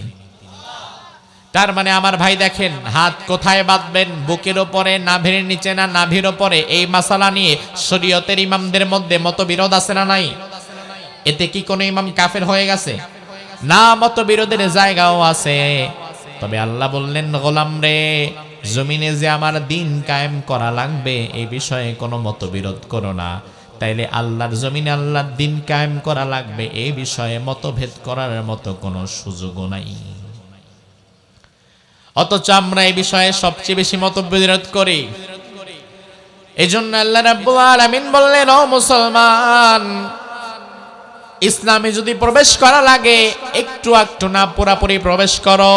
আল্লাহ বললেন, ইয়া আইয়ুহাল্লাযীনা আমানু দুখুলু ফিস-সিলমি কাফা ওয়া লা তাত্তাবিউ খুতুওয়াতিশ শাইতান ইন্নাহু লাকুম আদুউম মুবিন। জোরে বলুন আল্লাহু আকবার। আল্লাহ রাব্বুল আলামিন বললেন, ও মুসলমানেরা, উদখুলু ফিস-সিলমি কাফা, ইসলামে প্রবেশ করো, তবে আংশিক নয়, পরিপূর্ণভাবে। ইসলামে আমাদেরকে ঢোকা লাগবে, অর্ধেক না পুরাটা, 50 ভাগ না 100 ভাগ? 100 ভাগ ইসলামের মধ্যে ঢোকা লাগবে। ইসলামে যদি আপনি ঢুকতে চান, আপনার পরিবার, আপনার সমাজ, আপনার রাষ্ট্র, আপনার চাকরি, আপনার ব্যবসা সবগুলোরে ঢুকাইতে হবে। এখন আমাদের দেশের মানুষ ইসলামটারে ঢুকাইছে শুধু মসজিদে, অথচ পরিবারে ইসলাম নাই, যার ফলে পরিবারের মেয়ে আর স্ত্রী বড় হয়ে গেছে, তাদের পর্দা করায় না, বউটারে বাইকের পেছনে বসায় ঘোরায় বেড়ায়, মেয়েটা বড় হয়ে গেছে, পর্দা করায় না, এমন নামাজি বাবাও আছে না নাই? নিজে কিন্তু ঠিকই নামাজ পড়ে, তবে মেয়েটাকে পর্দা করায় না। মেয়েকে যে পর্দা করাতে হবে, এটা যে ইসলামের একটা বিধান, এটা তারা মাথায় ঢুকে না। অথচ আমার ভাই, আপনি যদি ইসলামের মধ্যে ঢুকেন, তাহলে আপনার জীবনের কোনো একটা অংশ ইসলামের বাহিরে থাকতে পারবে না। আপনি ইসলামের মধ্যে ঢুকেছেন মানে আপনার পরিবারের মধ্যেও ইসলাম মেনটেন করা লাগবে। আপনি ইসলামের মধ্যে ঢুকেছেন মানে আপনার ব্যবসার মধ্যেও ইসলাম রাখা লাগবে। ব্যবসার মধ্যে সুদ ঢুকায়া ব্যবসা বড় করতে পারবেন না। বর্তমানে বাজারগুলাতে যান, দোকানগুলাতে যান, ব্যবসাগুলাতে যান, 100 ব্যবসায়ীর 90 ভাগ ব্যবসায়ী সুদের কিস্তি নিয়ে ব্যবসা করে। আপনি যদি ইসলাম মানেন, তাইলে পরিপূর্ণভাবে মানেন, ব্যবসার মধ্যে সুদ ঢোকাতে পারবেন না। ইসলাম যদি মানেন, পরিপূর্ণ মানেন, আপনার পরিবারের মধ্যে আপনি বেপরদার রীতি চালু করতে পারবেন না। ইসলাম যদি মানেন, পরিপূর্ণ মানেন, আপনার রাজনীতি হবে ইসলামের মতো। মুহাম্মাদুর রাসূলুল্লাহর রাজনীতি ছিল যেমন, আপনার রাজনীতিও হওয়া লাগবে তেমন। আমার ভাই, তার কারণ কি? আংশিক ইসলাম মেনে আপনি কোনোদিন মুসলমান হতে পারবেন না। ইসলাম আংশিক মানার মতো কোনো সুযোগ আল্লাহ দেয় নাই। এই যে শীতকাল যখন আসে, চারিদিকে মশার উপদ্রব বেড়ে যায়, রাত্রিবেলা ঘুমানোর সময় আমরা মশারি টানাই, কি টানাই? টানান তো আপনারা? এবার মশারি টানাইছেন, আপনার মাথা থেকে পা পর্যন্ত শরীরের সব অঙ্গ প্রত্যঙ্গ কি এবার মশারির ভেতরে না বাহিরে? সব অংশ মশারির ভেতরে। একটা আঙ্গুল কেবলমাত্র আপনি রেখে দিছেন মশারির বাহিরে। চিন্তা করছেন সব তো মশারির ভেতরে ঢুকালাম, এই ছোট্ট আঙ্গুলটার ঢুকায়া লাভ কি? এটা মশারির বাইরেই থাকুক। এতে কি মশা খুশি না বেজার?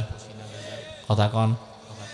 মশা মনে মনে কয়, মামা আমার তো এতটুকু হইলেই হয়, তোমার পুরা মাথা আমার দরকার নাই, পুরা শরীর দরকার নাই, যা পাইছি তাতেই চলবো। হাজার হাজার মশারা দেখবেন লাইন ধইরা আপনার এক আঙ্গুল সম পরিমাণ জায়গা যেটা মশারির বাহিরে থাকবে, ওইখানে এমন কামড়ানি শুরু করবে, মশার ম্যালেরিয়ার ভাইরাস ওই আঙ্গুলের মধ্যে ঢুকায়া দিবে। 2 দিন পরে এই ভাইরাস আপনার পুরা শরীরে ছড়ায়া পড়বে। তাইলে পুরা শরীর মশারির ভেতরে রেখে শুধুমাত্র আঙ্গুলটা যদি মশারির বাহিরে রাখেন, তাইলে আপনি ক্ষতি থেকে বাঁচবেন না। মশার যা পাওয়ার তা মশা পেয়েই ফেলেছে। ঠিক একইভাবে আপনি যদি ইসলামটারে শুধু মসজিদের মধ্যে রাখেন, মাদ্রাসার মধ্যে রাখেন, আর মাহফিলের মধ্যে সীমাবদ্ধ রাখেন, ইসলাম কিছু মানলেন আর বাকিটা আপনি শয়তানের কাছে নিজেরে ছেড়ে দিলেন, শয়তানও আপনার বাকি অংশে এমন ভাইরাস ঢুকাবে, বাকি অংশ যেটুকু ইসলামের ভেতরে ছিল ওই জায়গাটাও তখন আস্তে আস্তে পচে যাবে। এজন্য আমার ভাই, ইসলামে যদি ঢোকা লাগে তাইলে পরিপূর্ণ ঢোকার দরকার আছে না নাই? এবার আপনি বলবেন, হুজুর ইসলামে ঢোকা লাগলে পরিপূর্ণ ঢোকা লাগবে, এত আমার সয় না, আমি শুধু নামাজ পড়তে রাজি, জিকির করতে রাজি, মাহফিলে আসলে প্রয়োজনের টাকাও দিতে রাজি, তবে ইসলাম দিয়ে ব্যবসা করা লাগবে, ইসলাম দিয়ে পরিবার চালানো লাগবে, ইসলাম দিয়ে রাজনীতি করা লাগবে, এত কিছু আমি পারবো না। আল্লাহ রাব্বুল আলামিন বলে, বান্দা ইন তাকফুরু আনতুম ওয়া মান ফিল আরদি জামিআ ফা ইন্নাল্লাহা লাগনিয়্যুন হামিদ। দুনিয়ার সব মানুষ যদি আল্লাহর গোলামি বাদ দেয়, আল্লাহর ইবাদত বাদ দেয়, ইসলাম থেকে যদি বের হয়ে যেতে চায়, তাইলে আল্লাহর কি কোনো ক্ষতি আছে নাকি? আল্লাহ বলেন, ফামান শাআ ফালইউমিন ওয়া মান শাআ ফালইয়াকফুর। ইচ্ছা করলে ঈমান আনো, ইচ্ছা করলে বের হয়ে যাও।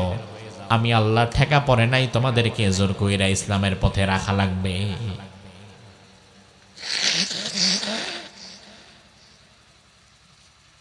এটা আল্লাহ রাব্বুল আলামিনের ঠেকানা যে আপনারে জোর কইরা আল্লাহ ইসলামের মধ্যে রাখবে।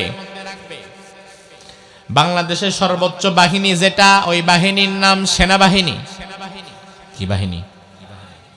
সেনাবাহিনীর চাকরি করে এমন 2-1 যুবক আপনাদের এলাকায় আছে না নাই? আছে তো। সেনাবাহিনীর চাকরি করে এমন মানুষ চকরিয়া কক্সবাজারে নাই? আছে। সেনাবাহিনীর চাকরির নিয়ম কি? সেনাবাহিনী বছরে একটা সময় যখন তাদের লোক দরকার হবে তখন তারা সার্কুলার দেয়। সেনাবাহিনী কোনোদিন আপনার ঘরে আইসা আপনারে হাতে ধইরা পায়ে ধইরা বলবে না যে বাজান আসো আমাদেরকে উদ্ধার করো, আসো তোমারে চাকরিতে নিয়ে যাই। বরং আপনি যদি সেনাবাহিনীর চাকরি করতে ইচ্ছা করেন, তাহলে আপনার নিজের স্বেচ্ছায় আপনার সেনাবাহিনীর কাছে যাওয়া লাগবে।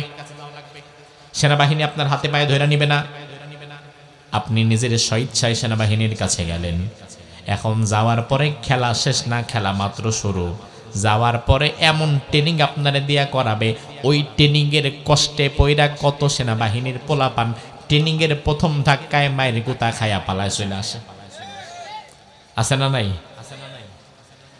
আমার ভাই, তার কারণ হচ্ছে সেনাবাহিনীর চাকরিতে ঢোকার পরে, চাকরি শুধু না, সেনাবাহিনীর ট্রেনিং এ ঢোকার পরে মাথার চুল আগের মতো বড় বড় রাখতে পারবেন না, চুল রাখা লাগবে সেনাবাহিনীর মতো। হাতের নখ যেমনে খুশি তেমনে রাখা যাবে না, নখ রাখা লাগবে সেনাবাহিনীর মতো। যেমন খুশি তেমন জামা পরা যাবে না, জামা পরা লাগবে সেনাবাহিনীর মতো। যেমন খুশি তেমন জুতাও পরা যাবে না, জুতাও পরা লাগবে সেনাবাহিনীর মতো। যখন খুশি তখন ঘুমানো যাবে না, যখন খুশি তখন উঠাও যাবে না, ঘুমানো এবং উঠাও লাগবে সেনাবাহিনীর মতো। ঠিক না বা ঠিক? আপনি এখনো চাকরি পানি নাই, মাত্র ট্রেনিং দিতেছেন, তাতেই এত নিয়ম কানুন, আর প্রত্যেকটা আপনাকে মানা লাগবে, একটাও বাদ দিতে পারবেন না। এবার আপনি যদি বলেন না, এত নিয়ম কানুন আমি মানতে পারবো না, এত আইন কানুন আমি মানতে পারবো না, তাইলে সেনাবাহিনী আপনার মতো পোলারে পিছনে একটা লাথি দিয়ে বের করে দিব। কারণ আমাদের আইন কানুন যে মানতে পারবে না, সেনাবাহিনীর ভেতরে থাকার মতো যোগ্যতাও তার হবে না। একইভাবে ইসলামে যদি আপনি থাকেন, আল্লাহর বিধান আপনাকে মেনে থাকা লাগবে, আল্লাহর আইন কানুন আপনাকে মেনে থাকা লাগবে। আল্লাহ রাব্বুল আলামিন যত আইন ও কানুন দিয়েছেন সব আপনাকে চোখ বন্ধ করে মানা লাগবে। আপনি যদি বলেন মানি না, মানতে পারবো না, আল্লাহ রাব্বুল আলামিন বলে তোর মতো অবাধ্য বান্দারও আমার ইসলামে দরকার হবে না। থাকলে থাকার মতো থাকা লাগবে, নাইলে গেট খোলা আছে বের হয়ে যাও। ইসলামের মধ্যে থাকবা, ইসলামের অর্থনীতি মানবা না, সমাজনীতি মানবা না, রাজনীতি মানবা না, ইসলামের সুদমুক্ত ব্যবসার নীতি মানবা না। এত কিছু না মেনে ছলচাতুরিয়ার ভণ্ডামি করেও কোনোদিন ইসলামে থাকা যাবে না। এজন্য আল্লাহ রাব্বুল আলামিন বলেন, ও বান্দারা, দুনিয়ার সব নবীদেরকে আমি যে আদেশ দিয়েছিলাম তোমাদেরকেও একই আদেশ দিলাম। ওই আদেশটা আর কিছু নয়, ওই আদেশটাই হচ্ছে আন আকিমুদ্দিন ওয়ালা তাতাফাররাকু ফি।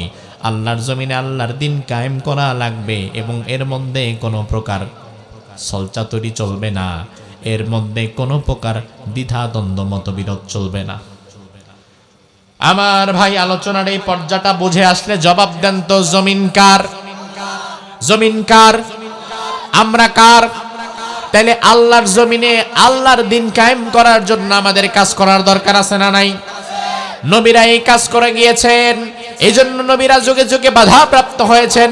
নবীরা দিন কায়েমের কাজ করে গিয়েছেন, এই জন্য নবীদের উপরে যুগে যুগে অত্যাচারের স্টিম রোলার চলেছে। বিশ্বনবী বলেন, আশাদ্দুন নাসি বালাআন আল আম্বিয়া সুম্মাল আমসালু ফাল আমসাল ইউবতালার রাজুলু আলা হাসাবি দীনিহি।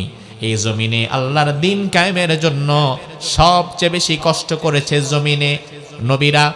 সবচেয়ে বেশি কষ্ট করেছে কারা? জোরে কোন? নবীরা। এই আয়াতের মধ্যে আল্লাহ রাব্বুল আলামিন চারজন নবীর আলাদাভাবে নাম নিয়েছেন, মনে আছে তো? শুরুর আলোচনা মনে আছে? তাইলে বলেন প্রথম কোন নবীর নাম নিয়েছেন? হ্যাঁ, নূহ আলাইহিস সালাম। নূহ আলাইহিস সালামরে দিয়ে আল্লাহ একটা শুরু করেছেন, শারা লাকুম মিনাদ-দীন মা ওয়াসসা বিহি নূহা। নূহ আলাইহিস সালামের দিকে তাকান। নূহ আলাইহিস সালামকে জমিনে দিন কায়েমের দাওয়াত দেওয়ার কারণে তার উম্মতেরা পিটায়া পিটায়া এমন ভাবে মারতো, মারতে মারতে তাকে অজ্ঞান করে ফেলতো। একজন নবী, তাকে তার উম্মতের লোকেরা মারতে মারতে অজ্ঞান করে ফেলেছে। কতটুকু মায়ের খাইলে একজন মানুষ অজ্ঞান হয়ে যায়?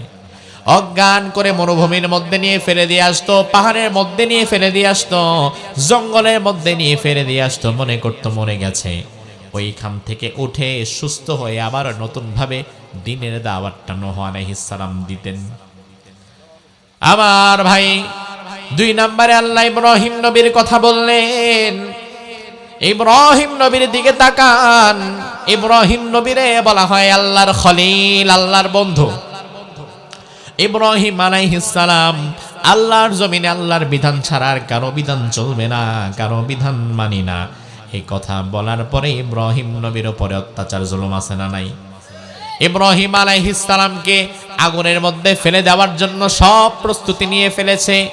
জ্বলন্ত আগুন দাও দাও করে জ্বলছে। ওই মুহূর্তে ইব্রাহিম আলাইহিস সালামকে আগুনের মধ্যে ফেলে দেওয়া হচ্ছে। ইব্রাহিম আলাইহিস সালামের কাছে জিবরিল আমিন এসে বললেন, ও আল্লাহর পয়গম্বর ইব্রাহিম, আল্লাহ রাব্বুল আলামিন আমারে পাঠিয়েছেন, আমি শাদীদুল কুওয়া, অনেক ক্ষমতা আমার। আপনি শুধু বলেন, পুরা নমরুদের আগুনটা আমি নিভাইয়া দিতে পারবো, আপনি একবার বলেন। ইব্রাহিম আলাইহিস সালাম বললেন, না না, কোনো দরকার নাই। আমার যেই আল্লাহ আমারে আগুনে ফেলাচ্ছে, আমারে যদি বাঁচাতে হয় আমার আল্লাহ নিজেই আমার জন্য যথেষ্ট হয়ে যাবে। আল্লাহু আকবার। এজন্য ইব্রাহিম আলাইহিস সালাম আগুনে পড়ার সময় বললেন, হাসবুনাল্লাহু ওয়া নি'মাল ওয়াকিল, নি'মাল মাওলা ওয়া নি'মান নাসির। আমার জন্য উত্তম সাহায্যকারী কে? আমার অভিভাবক কে? ইব্রাহিম আলাইহিস সালাম আগুনে পড়ে গেলেন। আগুনে পড়ে যাওয়ার সাথে সাথে আল্লাহ রাব্বুল আলামিন আগুনকে বললেন, আগুন আমার ইব্রাহিমের জন্য তুমি একদম শীতাতপ নিয়ন্ত্রিত হয়ে যাও। কুলনা ইয়া নারু কুনি বারদাও ওয়া সালামান আলা ইব্রাহিম। তাইলে আমার ভাইরা লক্ষ্য করেন, দ্বীনের দাওয়াত দেওয়ার কারণে নূহ আলাইহিস সালামকে মাইর খাওয়া লেগেছে, দ্বীনের দাওয়াত দেওয়ার কারণে ইব্রাহিম আলাইহিস সালামকে আগুনে পোড়া লেগেছে, দ্বীনের দাওয়াত দেওয়ার কারণে মুসা নবীর কোনো কষ্ট হয় নাই। মুসা নবীরে লোহিত সাগর পাড়ি দিয়ে, বাহরে আহমার পাড়ি দিয়ে তার নিজের দেশ ছেড়ে পালিয়ে যাওয়া লেগেছে, নিজের দেশে থাকতে পারে নাই। আমি রমজানে মিশরে ছিলাম, মুসা আলাইহিস সালাম যেই সাগর পাড়ি দিয়ে চলে গিয়েছিলেন, আর যে সাগরে আল্লাহ ফেরাউনকে ডুবাইয়া মারছিলেন, ওই সাগর পাড়ে আমিও গিয়েছিলাম এই রমজানে। এত লবণাক্ত পানি, এক গ্লাস পানির ভেতরে 2 কেজি লবণ গুলাইলে যতটা তিক্ত আর লবণাক্ত হয়, ওই বাহরে আহমারের পানি তার চেয়ে বেশি লবণাক্ত। মুসা আলাইহিস সালামকে সাগর পাড়ি দিয়ে অন্য দেশে চলে যাওয়া লেগেছে, হিজরত করা লেগেছে। বিগত 17 বছরেও আমরা দেখেছি শুধুমাত্র আল্লাহর জমিনে আল্লাহর দ্বীন কায়েম করা লাগবে, অন্য কারো বাপদাদার আইন দিয়ে দেশ চলবে না। এই মতের উপরে টিকে থাকার কারণে হাজার হাজার মানুষকে তাদের বাড়ি ঘর ছেড়ে হিজরত করে অন্যত্র চলে যাওয়া লেগেছে। মুসা আলাইহিস সালামরে দেশ ছাড়া লেগেছে। ঈসা আলাইহিস সালাম যখন দ্বীনের দাওয়াত দিলেন, অনুসারীরা তাকে মারতে আসলো। এক পর্যায়ে আল্লাহ তাআলা বাররাফাহুল্লাহু ইলাইহি, ঈসা আলাইহিস সালামকে তুলে নিয়ে গেলেন।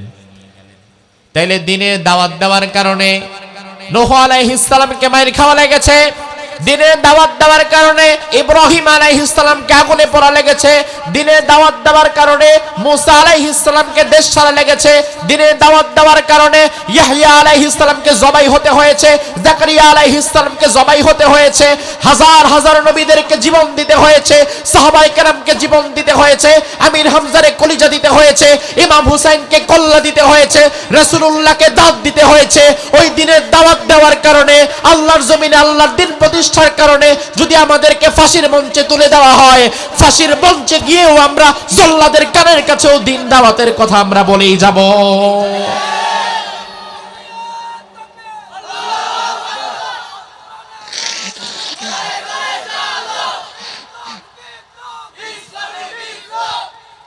আমার ভাই, তার কারণ হচ্ছে আমরা থাকবো যেখানে দাওয়াত চলবে সেখানে। আমরা যদি বাহিরে থাকি, বাহিরে দাওয়াত চলবে। আমাদেরকে যদি দেশের বাহিরে পাঠায় দেওয়া হয়, ওখানেও দাওয়াত চলবে। আমাদেরকে যদি জেলখানার মধ্যে ভরে দেওয়া হয়, ওখানেও দাওয়াত চলবে। আবার সামনের কোনো স্বৈরাচার তৈরি হয়ে আমাদের কণ্ঠ যদি বন্ধ করে দেয়, আমাদেরকেও ধরে ধরে যদি জেলখানার মধ্যে পৌঁছায়া দেয়, ফাঁসির মঞ্চে যদি আমাদেরকে দাঁড় করায় দেওয়া হয়, ফাঁসির আগ মুহূর্তে জল্লাদের কানের কাছেও আমরা দ্বীনের কথাই বলে যাব। আমরা থাকবো যেখানে দাওয়াত চলবে সেখানে, দাওয়াত থেমে থাকবে না, ঠিক কি না? তার কারণে আমার ভাই, এই জমিন আল্লাহর, এই জমিনে আল্লাহর বিধান কায়েম করা লাগবে। আল্লাহ বললেন, ও নবী, অতীতের সব নবীরা যেই দাওয়াত দিয়েছে, যেই কাজ করেছে, ওই কাজের আদেশ আমি আল্লাহ আপনাকেও দিলাম। আমার ভাই লক্ষ্য করেন, ধৈর্য হারা হইন না, আর কয়েকটা মিনিট বলে শেষ করে দিচ্ছি। আল্লাহর হাবিব সাল্লাল্লাহু আলাইহি ওয়াসাল্লামের দাওয়াতের জিন্দেগি শুরু হয়েছিল 17 বছর থেকে।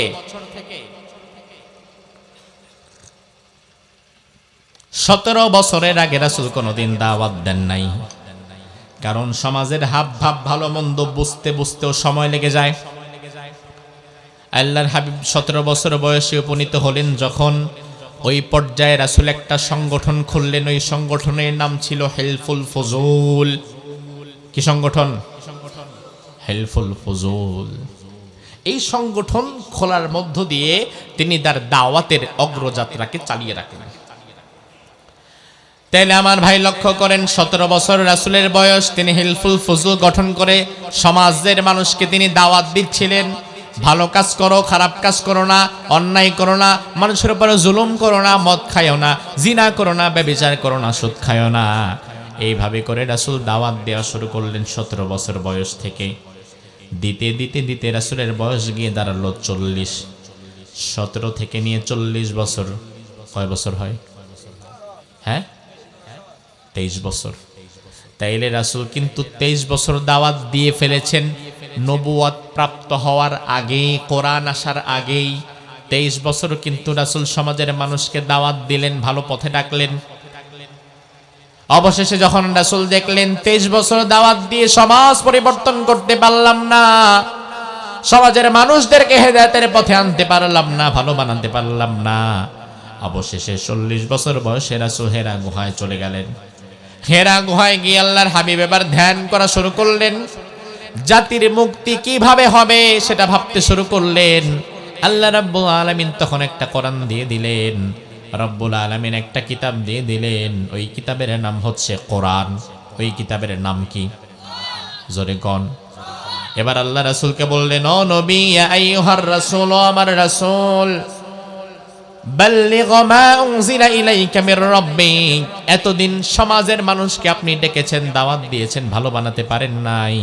23টা বছর দাওয়াত দিয়ে ফেলেছেন, সমাজ পরিবর্তন হয় নাই, বৈষম্য দূর হয় নাই, ইনসাফ প্রতিষ্ঠা হয় নাই, জুলুম বিদায় হয় নাই। এই মুহূর্তে আপনাকে সমাজ পরিবর্তনের জন্য নতুনভাবে দাওয়াত দেওয়া লাগবে।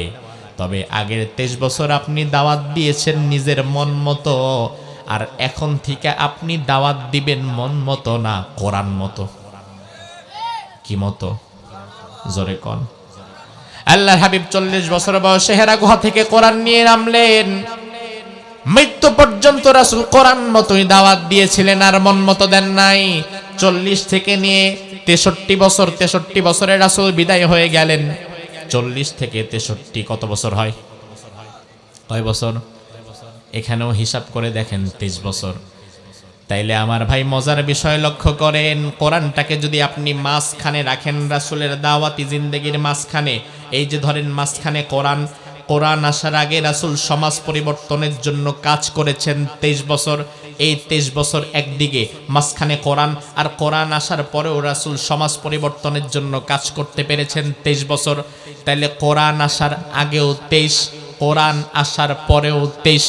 কোরআন মধ্যখানে রাখলে রাসূলের দাওয়াতি জীবন দুই ভাগে ভাগ হয়ে যায়, একটা কোরআন দ্বারা, আরেকটা কোরআন ছাড়া। ঠিক কি না? কোরআন ছাড়া যখন রাসূল দাওয়াত দিয়েছেন, ওই 23 বছরে রাসূলের গায়ে কেউ একটা ফুলের টোকাও দেয় নাই। আর কোরআন নিয়ে যেই দিন প্রথম দাওয়াত দিলেন, ওই দিনই রাসূল প্রথম মাইরটা খাইলেন। তাইলে শত্রুতা কিন্তু মুহাম্মাদের সাথেও নয়, শত্রুতা কিন্তু মূলত আল্লাহর কোরআনের সাথে। আমাদের অনেক হুজুরেরা বলে, আপনারা কি ওয়াজ করেন, আপনাদের মাহফিল বন্ধ হয় কেন, আপনাদের কথা ওনারা শুনতে পারে না কেন, ওনারা আপনাদেরকে জেলে নেয় কেন, মানে কেন, আপনাদের মধ্যে সমস্যা আছে, আপনাদের মধ্যে ক্ষমতার লোভ আছে, আমাদেরকে তো মারে না, আমাদের মাহফিলও বন্ধ করে না। আমরা বলি, ভাই রে, আপনি যদি দেখেন আপনার কথায় কেউ বাধা দেয় না, আপনি যদি দেখেন আপনার দাওয়াতে কোনোদিন আপনি বাধাপ্রাপ্ত হন নাই, আপনি যদি দেখেন আপনার দাওয়াতে জালিম স্বৈরাচারেরা খুশি হয়ে আরো হাদিয়া তোহফা দেয়, তখন বোঝা লাগবে ওই দাওয়াতের ভেতরে কোরআন নাই। কারণ কোরআন দিয়ে দাওয়াত রাসূল দিয়েছে যেই দিন, প্রথম মাইরে খাইছে সেই দিন। এর আগে রাসূল 23 বছর কোরআন ছাড়া দাওয়াত দিয়েছেন, কোন মাইরে রাসূল খান নাই। এই জন্য আমার ভাই লক্ষ্য করেন, রাসূল কোরআন ছাড়া 23 বছর দাওয়াত দিলেন, সমাজ পরিবর্তন হলো না। অবশেষে আল্লাহ রাব্বুল আলামিন যখন কোরআন দিলেন, কোরআন দিয়েও 23 বছর রাসূল দাওয়াত দিলেন। ওই 23 বছরে আবু বকর, ওমর, ওসমান, আলী রিদওয়ানুল্লাহি আলাইহিম আজমাইনের মতো একদল সাহাবী তৈরি হয়ে গেল। তাইলে কোরআন ছাড়া মুহাম্মদ ইবনে আব্দুল্লাহর দাওয়াত কিন্তু সফল হয় নাই। কোরআন ছাড়া রাসূল 23 বছর সমাজ থেকে আধিপত্যবাদ দূর করতে চেয়েছেন, জুলুমবাদ বিদায় করতে চেয়েছেন, রাসূল পারেন নাই। কিন্তু কোরআন হাতে নিয়ে যখন রাসূল 23 বছর কাজ করলেন, ওই 23 বছরে গোটা সমাজ থেকে জুলুমবাদ আর আধিপত্যবাদ রাসূল দূর করতে পেরেছিলেন। আজকের সমাজে সর্বশেষ কথা বলি আমার যুবক ভাইরা, আজকের সমাজে আধিপত্যবাদের বিরুদ্ধে অনেকে কথা বলে, ইনসাফের পক্ষে অনেকে কথা বলে, ইনসাফের পক্ষে আর আধিপত্যবাদের বিরুদ্ধে কথা বলতে গিয়ে আমাদের এক ভাই তরুণ যুবক শহীদ হয়ে গেল, শহীদ ওসমান হাদি। আমরা দোয়া করি, আল্লাহ তুমি মেহেরবানি করে তার শাহাদাতকে কবুল করে নাও। ইনসাফের পক্ষে কথা বলে, আধিপত্যবাদের বিরুদ্ধে কথা বলে। আজকের সমাজে সবচেয়ে বেশি কথা হয় বৈষম্য দূর করার জন্য, সবচেয়ে বেশি কথা হয় আধিপত্যবাদের বিরুদ্ধে, জুলুমতন্ত্রের বিরুদ্ধে, স্বৈরাচারিতার বিরুদ্ধে। রাসূলুল্লাহ তার জীবনের প্রথম অংশে 23 বছর কোরআন ছাড়া দাওয়াত দিয়েছেন। সমাজ থেকে অন্যায়, অত্যাচার, চুরি, ডাকাতি, হত্যা, ধর্ষণ, জিনা, ব্যভিচার বন্ধ করতে পারেন নাই, সমাজে শান্তি প্রতিষ্ঠা করতে পারেন নাই। কিন্তু কোরআন আসার আগে মুহাম্মদুর রাসূলুল্লাহ যখন 23 বছর দাওয়াত দিলেন, গোটা সমাজ থেকে অন্যায়, অবিচার, জুলুম সব কিছুর কবর তিনি দিতে পারলেন। তার মানে হচ্ছে এই সমাজকে যদি আমরা পরিবর্তন করতে চাই, অন্য কোন তন্ত্র মন্ত্র দিয়ে সমাজ পরিবর্তন হবে না। সমাজ পরিবর্তনের জন্য যেই কিতাব দরকার, ওই কিতাবের নাম আমি বলবো না, আপনারা বলেন। ও মুসলমান, জবাব দেন, সমাজ পরিবর্তনের জন্য কোন কিতাব দরকার? বৈষম্য দূর করার জন্য কোন কিতাব দরকার? জালিম হটাবার জন্য কোন কিতাব দরকার? এজন্য আগামীর বাংলাদেশে দল মত নির্বিশেষে কোরআনের সংসদ কায়েম করা লাগবে, কোরআনকে বাংলাদেশের সংবিধান বানানো লাগবে। কারা কারা যদি হাত তুলে আল্লাহর দেখাও।